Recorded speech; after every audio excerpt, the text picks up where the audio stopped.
అయిన దేవుడు మానవులను తన స్వరూపంలో తన పోలిక చొప్పున మానవులను సృష్టించాడు.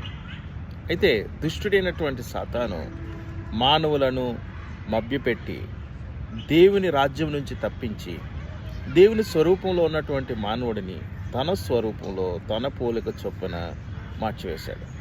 ఈరోజు మనుషులందరూ స్వార్థంతోనూ అసూయతోనూ కపటంతోనూ మానవుడి యొక్క శరీర స్వభావముతో శరీర క్రియలను నెరవేర్చుకొనుచు దేవుని యొక్క నిత్యత్వ ప్రణాళికను కూడా తెలుసుకోలేనటువంటి స్థితిలో మానవులు మరణిస్తున్నారంటే దీని అంతటికి కారణం మానవుల పట్ల సాతాను కలిగి ఉన్న కుట్ర.